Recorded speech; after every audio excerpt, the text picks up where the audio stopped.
Kakinada port నుంచి గత 3 ఏళ్లలో 1,30,00,000 మెట్రిక్ టన్నుల బియ్యాన్ని అక్రమంగా ఎగుమతి చేశారని ఆరోపించారు మంత్రి నాదెండ్ల మనోహర్.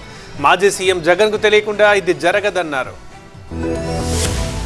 తాము ఎందుకు కాకినాడ పోర్టుపైన దృష్టి సారించామనే విషయం ప్రజలందరికీ తెలియాలి అన్నారు ఏపీ పౌర సరఫరాల మంత్రి నాదెండ్ల మనోహర్. గత 5 ఏళ్లలో ఎవరిని పోర్టు లోపలికి అనుమతించలేదని తెలిపారు. లోపల ఏం జరుగుతుందో ఎవరికీ తెలియకుండా చేశారని ఆరోపించారు. 3 ఏళ్లలో ఒక్క కాకినాడ పోర్టు నుంచే 1,30,00,000 మెట్రిక్ టన్నుల బియ్యాన్ని అక్రమంగా ఎగుమతి చేశారని ఆరోపించారు. దీని విలువ 45,000 కోట్లు ఉంటుందన్నారు. పవన్ కళ్యాణ్ పర్యటన తర్వాతే ఈ స్మగ్లింగ్ వ్యవహారం వెలుగులోకి వచ్చిందన్నారు. కాకినాడ పోర్టు గురించి, ఈ రైస్ స్మగ్లింగ్ గురించి ఎందుకు ఈ విధంగా మనం ఆందోళన చెందుతున్నాం? 5 సంవత్సరాల్లో ఎవరిని కూడా లోపలికి ప్రవేశించలేదు, అనుమతించలేదు, అసలు అవకాశమే లేదు.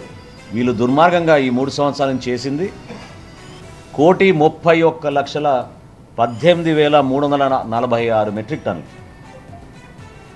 దీని విలువ ఒక్క కాకినాడదే చెప్తున్నాను.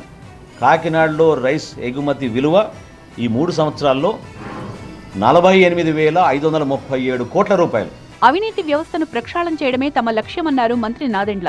అసలు కాకినాడ పోర్టును మాజీ సీఎం జగన్ ఎందుకు తన గుప్పెట్లోకి తీసుకున్నారని ప్రశ్నించారు. కాకినాడ పోర్టును తన చేతుల్లోకి లాక్కోవడానికి జగన్ ఎందుకు ఇంత దౌర్జన్యం చేశారో చెప్పాలన్నారు. 1000 కేసుల పైన నేను మంత్రి అయిన తర్వాత ఈ రోజున రాష్ట్ర వ్యాప్తంగా బుక్ చేశాం.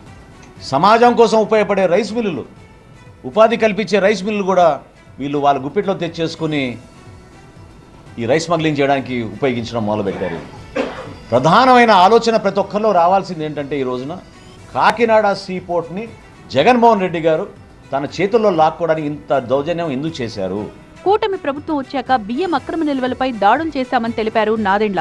కాకినాడలో జూన్ చివరి వారంలో 13 గోడౌన్లలో తనిఖీలు చేశామని, పట్టుకున్న బియ్యంలో 25,000 టన్నుల రేషన్ బియ్యాన్ని గుర్తించామని తెలిపారు. ఆయా గోడౌన్ యజమానులపై క్రిమినల్ కేసులు నమోదు చేశామన్నారు.